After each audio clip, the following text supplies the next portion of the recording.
भक्तों राधे राधे। भक्तों, क्या आपने कभी सोचा है कि जब कोई इंसान इस दुनिया से चला जाता है तब उसकी आत्मा आखिर किसे खोजती है? अपनी मां को, अपने बेटे को या अपने जीवन साथी को? यह सवाल जितना सीधा लगता है, इसका जवाब उतना ही रहस्यमय, चमत्कारी और आत्मा के असली स्वरूप को समझाने वाला है। यह गूढ़ रहस्य स्वयं भगवान श्री राम जी ने माता सीता जी को उस समय बताया था जब दोनों वनवास के दौरान चित्रकूट की पावन धरती पर स्थित अपनी कुटिया में विश्राम कर रहे थे। आसपास शांति थी, जंगल की ठंडी हवा बह रही थी और मंद मंद चांदनी पूरी कुटिया को एक दिव्य प्रकाश से भर रही थी। उसी शांत वातावरण में अचानक माता सीता जी के मन में यह प्रश्न उठा, हे प्रभु, मनुष्य मृत्यु के बाद किसे खोजता है? क्या वह अपनी मां की ममता को ढूंढता है, अपने बेटे के प्रेम को या अपने जीवन साथी के स्नेह को? यह सुनकर भगवान श्री राम जी मुस्कुराए, लेकिन उनकी मुस्कान में एक गहरा संदेश छिपा था। वे बोले, हे देवी सीते, आपने ऐसा प्रश्न पूछकर केवल अपना नहीं बल्कि समस्त मानव जाति का कल्याण कर दिया है, क्योंकि यह प्रश्न आत्मा की उस अदृश्य यात्रा से जुड़ा हुआ है जिसे मनुष्य अपनी आंखों से देख नहीं पाता, परंतु उसकी सत्यता अपरिवर्तित रहती है। आज मैं आपको इस रहस्य का उत्तर एक ऐसी कथा के माध्यम से दूंगा जिसे यदि कोई मनुष्य आरंभ से अंत तक ध्यान पूर्वक सुन ले तो उसके पाप नष्ट हो जाते हैं, उसके मन का अंधकार मिट जाता है और उसे मोक्ष के द्वार तक पहुंचने का मार्ग मिल जाता है। लेकिन हे सीते, यदि कोई इस कथा को बीच से छोड़ देता है, उसे अधूरा सुनता है या मन लगाकर नहीं समझता, तो उस पर परमात्मा की कृपा पूर्ण रूप से नहीं होती, क्योंकि सत्य को आधा जानना अज्ञान से भी अधिक खतरनाक होता है। माता सीता जी बोली, हे प्रभु, मैं इस कथा को पूरी श्रद्धा से सुनूंगी और इसे संसार तक पहुंचाने का संकल्प भी लेती हूं, ताकि हर मनुष्य मृत्यु के बाद की यात्रा को समझ सके और धर्म के मार्ग पर चले। तब भगवान श्री राम जी एक दिव्य गंभीर स्वर में कथा आरंभ करते हुए बोले, हे देवी, मृत्यु का प्रश्न सरल नहीं है। यह केवल शरीर की समाप्ति नहीं बल्कि आत्मा की एक नई शुरुआत है। आपने पूछा कि आत्मा मरने के बाद किसे ढूंढती है, पर इसका उत्तर समझने के लिए पहले यह समझना आवश्यक है कि आत्मा मृत्यु के बाद किन किन अवस्थाओं से गुजरती है। हिंदू धर्म का पवित्र और दिव्य ग्रंथ गरुड़ पुराण उस अदृश्य यात्रा का विस्तृत वर्णन करता है जिसे कोई साधारण आंख नहीं देख सकती। इसमें बताया गया है कि मृत्यु के क्षण से लेकर अगले लोक तक जाने तक आत्मा किन किन पड़ावों से गुजरती है, किसे पुकारती है, किसे देखती है, किन बातों से डरती है, किन बातों से खुश होती है और किस चीज की तलाश करती है। श्री राम जी बोले, हे सीते, मनुष्य का शरीर भले ही धरती पर रह जाता है, लेकिन आत्मा की यात्रा तो उसके बाद शुरू होती है। आत्मा तुरंत अपने प्रियजनों को याद करती है, लेकिन किसे सबसे पहले खोजती है, यह बहुत बड़ा रहस्य है। यह रहस्य तभी समझ में आता है जब व्यक्ति गरुड़ पुराण के ज्ञान को दिल से स्वीकार करता है, क्योंकि मनुष्य सोचता है कि संबंध शरीर से जुड़े हैं, पर आत्मा का संबंध कर्मों और भावनाओं से होता है। यही कारण है कि मृत्यु के बाद आत्मा कभी मां को खोजती है, कभी बेटे को और कभी जीवन साथी को, लेकिन कौन पहले आता है यह उसके जीवन के कर्मों और भावनाओं पर निर्भर करता है। और अब सीते, मैं तुम्हें वह अद्भुत कथा सुनाने जा रहा हूं जो बताती है कि आत्मा सबसे पहले किसे पुकारती है और क्यों। यह कथा जितनी पवित्र है उतनी ही जीवन बदल देने वाली भी है।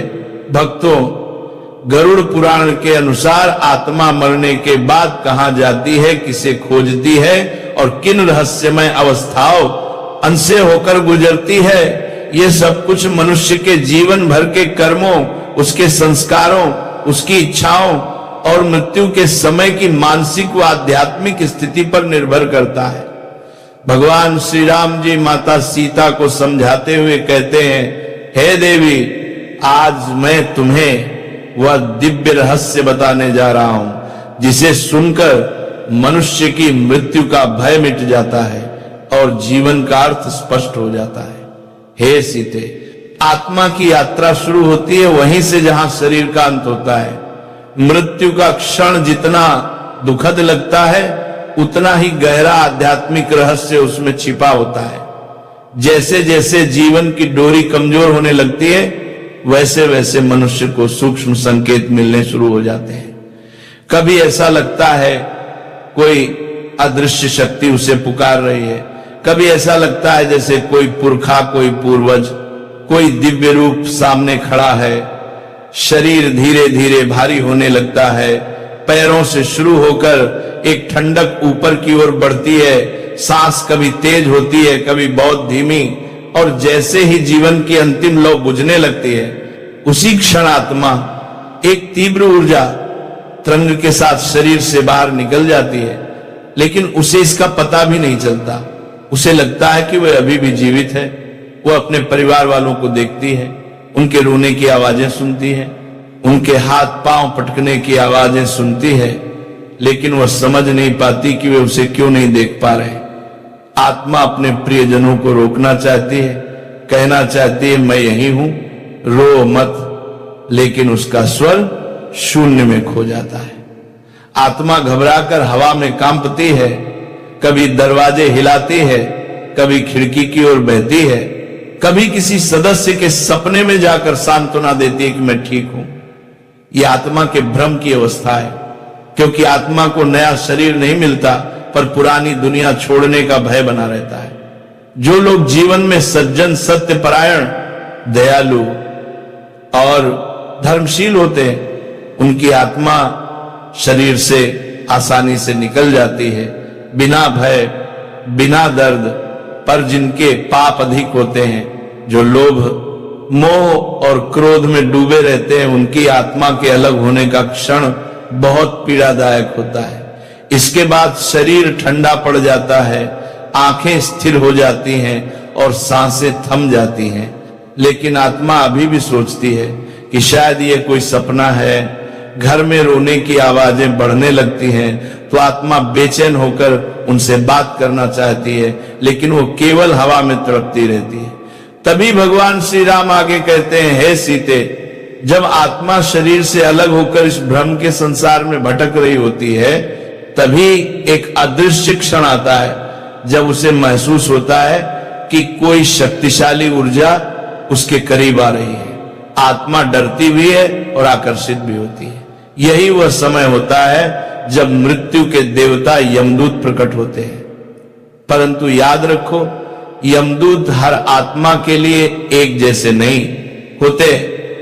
श्री राम कहते हैं, देवी, यदि आत्मा पुण्यवान होती है, उसके कर्म शुद्ध होते हैं, वह दान, सत्य, सेवा और भक्ति में लीन रहती है, तो उसके पास आने वाले दूत सुंदर, तेजस्वी और दिव्य होते हैं। वे आत्मा को सम्मान पूर्वक स्वर्ग मार्ग की ओर लेकर जाते हैं, जैसे कोई राजा को उसकी यात्रा पर ले जाए। वहां कहीं भय नहीं होता, कहीं अंधकार नहीं होता, केवल दिव्यता का उजाला होता है। परंतु जिन आत्माओं के जीवन में पाप अधिक होते हैं, जिन्होंने दूसरों को दुख दिया, जिन्हें बुरे कर्मों का घमंड था, उनके लिए यह क्षण बेहद कठिन होता है। यमदूतों की उपस्थिति उनके मन में हलचल पैदा कर देती है और आत्मा को एहसास होता है कि अब उसके कर्मों का फल सामने आने वाला है। इसलिए गरुड़ पुराण केवल मृत्यु का ज्ञान नहीं, ये जीवन सुधारने की अंतिम चेतावनी भी देता है, ताकि आत्मा को जाने के समय भय नहीं बल्कि मुक्ति मिले। भक्तों, भगवान श्री राम जी आगे माता सीता से कहते हैं, हे देवी, जब किसी मनुष्य के जीवन में अंधकार भरा होता है, जब वह पाप, अहंकार, क्रोध, लालच और अन्याय में डूबा रहता है, तब मृत्यु के बाद उसके पास आने वाले दूत दिव्य नहीं होते। ऐसे मनुष्यों को लेने के लिए भयानक, विकराल और कठोर यमदूत आते हैं। उनके स्वर से आकाश कांप उठता है, उनकी उपस्थिति से आत्मा भय से थरथराने लगती है। वह आत्मा रोती है चिल्लाती है, दया मांगती है, लेकिन उसके कर्मों का बंधन इतना भारी होता है कि यमदूत उसे पकड़कर निर्दयता से नरक की ओर ले जाते हैं। इस यात्रा में चीखें भी होती हैं, पछतावा भी होता है और आत्मा को अपने ही किए कर्म काटने लगते हैं। परंतु यह सब केवल शुरुआत होती है, क्योंकि इसके बाद आत्मा को सबसे बड़ा सत्य दिखाया जाता है, उसके पूरे जीवन का दर्पण। हे देवी, जब आत्मा इस दर्पण के सामने खड़ी होती है, तब एक एक पल, एक एक बात, एक एक कर्म उसे स्पष्ट दिखाई देता है। जो भी पुण्य कर्म उसने किए थे वे उसकी चेतना में प्रकाश, आनंद, शांति और संतोष की मधुर लहरें भर देते हैं। और जो जो गलतियां उसने की थी वे उसके भीतर भय, दुख और गहरे पश्चाताप के तूफान खड़े कर देती है। आत्मा समझ जाती है कि कोई भी कर्म व्यर्थ नहीं जाता। तब यमदूत कहते हैं, अब तुम्हारा समय इस धरती पर समाप्त हो चुका है, आगे की यात्रा तुम्हारे ही कर्मों के अनुसार तय होगी। इसके बाद भगवान श्री राम जी कहते हैं, हे सीते, मृत्यु के तुरंत बाद आत्मा की यात्रा समाप्त नहीं हो जाती। गरुड़ पुराण बताता है कि आत्मा मृत्यु के बाद 13 दिनों तक इसी लोक में रहती है, परंतु यह समय सामान्य नहीं होता। पहले 3 दिन आत्मा सबसे अधिक भ्रम में रहती है। उसे लगता है कि वह अभी भी जीवित है। वह अपने घर में घूमती है, परिवार वालों को पुकारती है, उनके पास बैठती है, छूने की कोशिश करती है, पर कोई उसे महसूस नहीं कर पाता।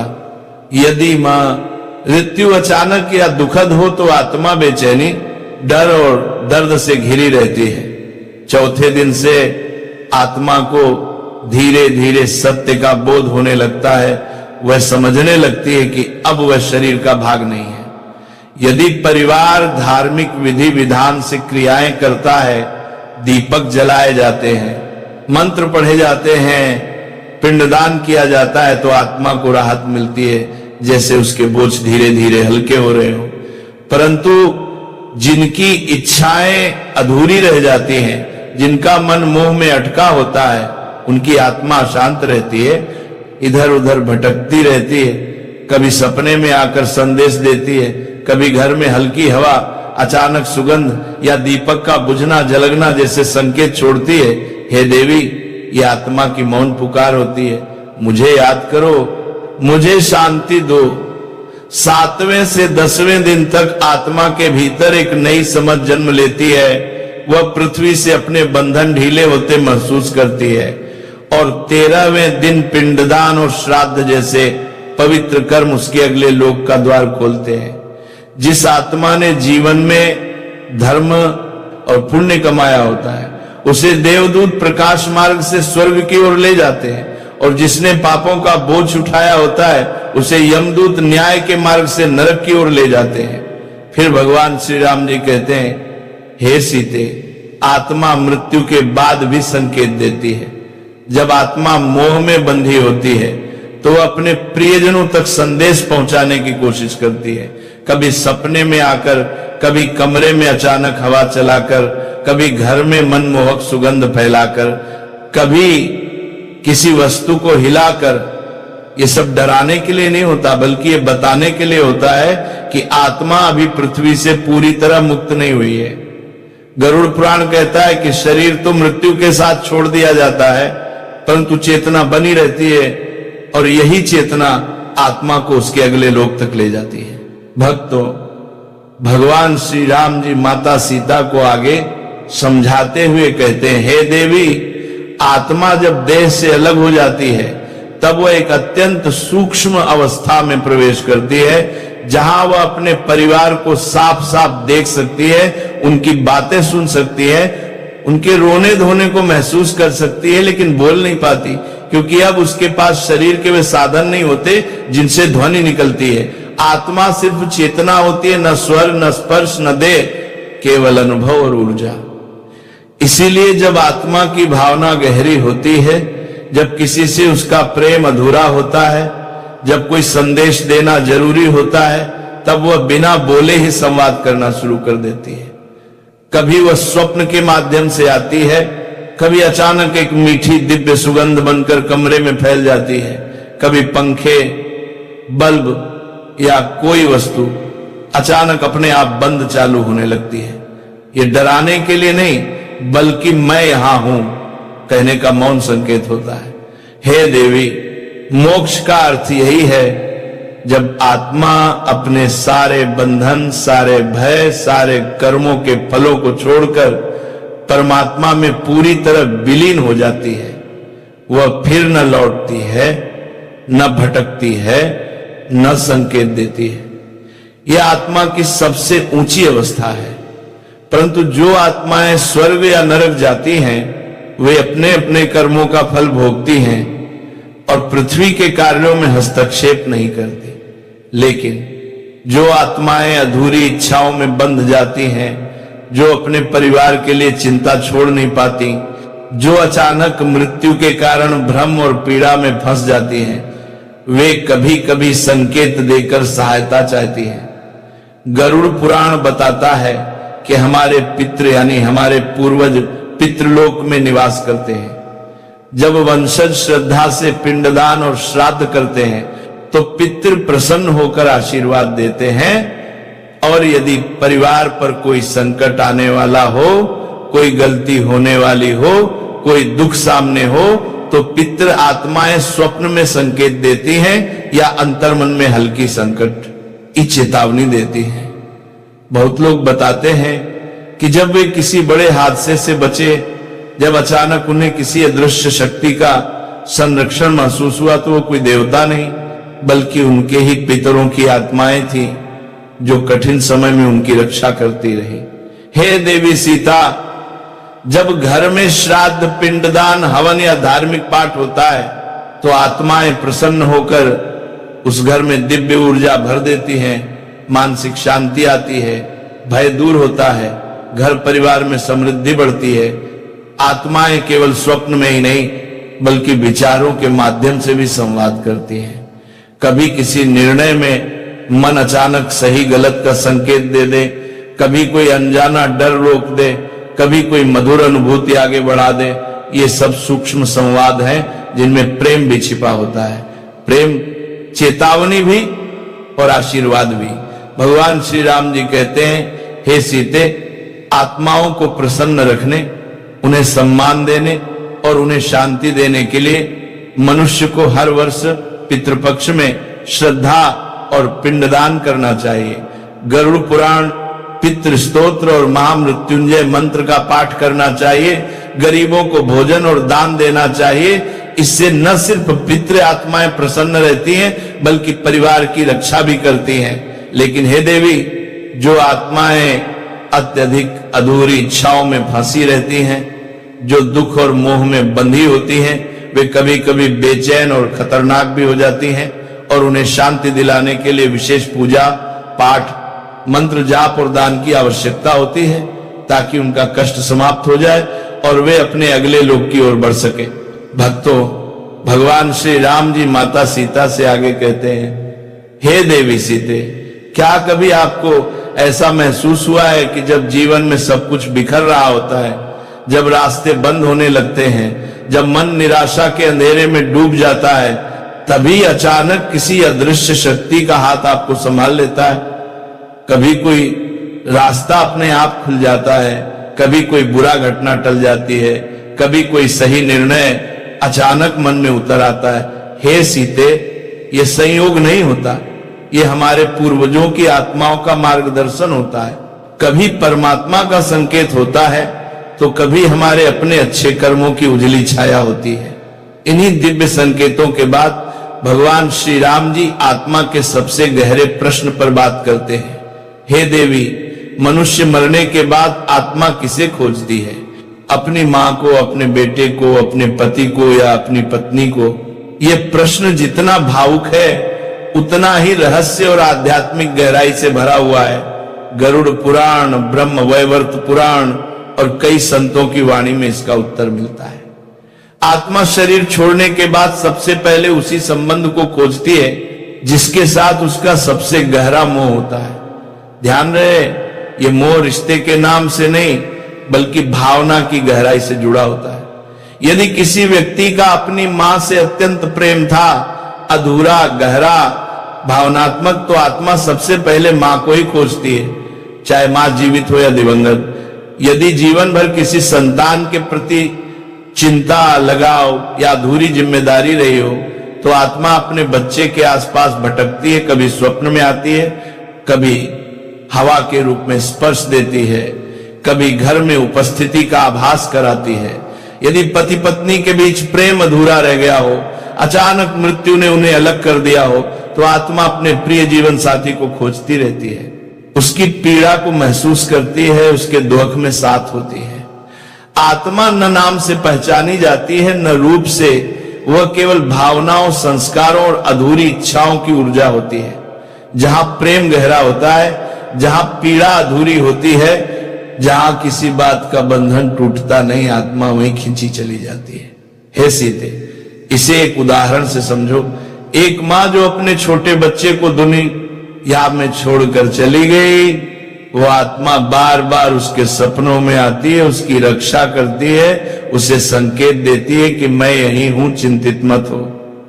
एक पत्नी जो असमय मृत्यु से पति को छोड़कर चली गई, उसकी आत्मा पति की अकेलेपन की पीड़ा को महसूस करती है और कभी कभी उसे सांत्वना देने के लिए स्वप्न में प्रकट होती है।